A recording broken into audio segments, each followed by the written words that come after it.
Assalamualaikum warahmatullahi wabarakatuh.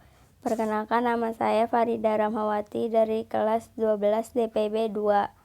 Saya akan mempresentasikan tugas PKK mengenai produksi massal. Contoh produksi massal yang pertama adalah handphone. Handphone merupakan alat telekomunikasi elektronik dua arah yang bisa dibawa kemana-mana dan memiliki kemampuan untuk mengirimkan pesan berupa suara atau media. Salah satu fungsi yang dimiliki oleh handphone, contohnya adalah sebagai tempat penyimpanan dokumen. Pada kuartal 2 2019, pengapalan handphone di Indonesia mencapai angka tertinggi dalam sejarah, yakni sebanyak 9,7 juta unit. Yang kedua, televisi. Televisi atau TV adalah sebuah media telekomunikasi terkenal yang berfungsi sebagai penerima siaran gambar bergerak beserta suara, baik itu yang monokrom atau hitam putih maupun berwarna. Melalui televisi, kita dapat dengan mudahnya mengakses berbagai informasi-informasi terbaru, mulai informasi hiburan, berita, hingga informasi yang bersifat edukatif. Pada 2017, perseroan memiliki porsi sebesar 20,5% untuk kategori televisi di Indonesia. Yang ketiga, sabun. Sabun adalah produk yang digunakan sebagai pembersih dengan media air. Sabun merupakan campuran minyak atau lemak, atau nabati seperti minyak zaitun atau hewani seperti lemak kambing, dengan alkali atau basa seperti natrium atau kalium hidroksida pada suhu 80-100 derajat Celcius melalui suatu proses yang disebut dengan saponifikasi. Sabun digunakan untuk mencuci atau membersihkan. Penjualan sabun dari tahun ke tahun terus meningkat di Indonesia. Yang keempat, korek api. Korek api atau kadang disebut juga geretan, pematik atau mancis adalah sebuah alat untuk menyalakan api secara terkendali. Untuk membuat SPI menjadi menyala agar dapat melakukan aktivitas memasak atau memanaskan tubuh agar tidak dingin.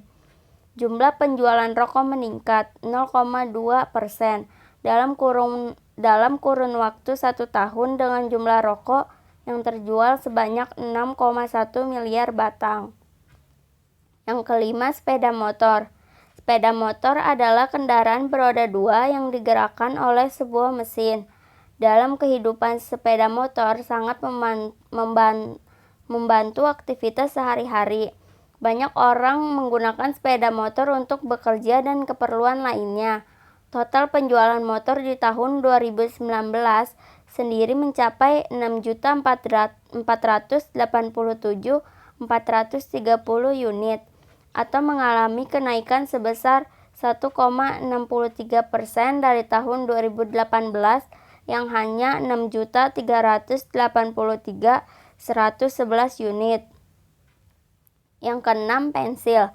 Pensil adalah alat tulis dan lukis yang awalnya terbuat dari grafit murni. Selain untuk menulis, pensil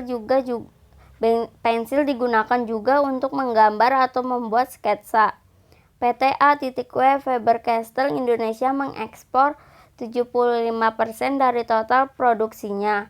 Hal tersebut memperkuat posisi pabrik pensil Faber-Castell di Indonesia dari 9 pabrik lain di dunia. Yang ketujuh, buku tulis. Buku tulis adalah buku kosong untuk ditulis atau membuat catatan atau sebagainya. Fungsi dari buku tulis adalah untuk mencatat hal-hal yang penting. Penjualan alat tulis terkhusus buku tulis mengalami peningkatan pada tahun ajaran baru.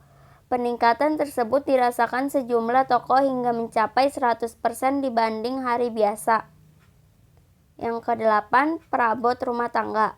Perabotan adalah barang atau furniture perlengkapan yang melengkapi suatu situasi.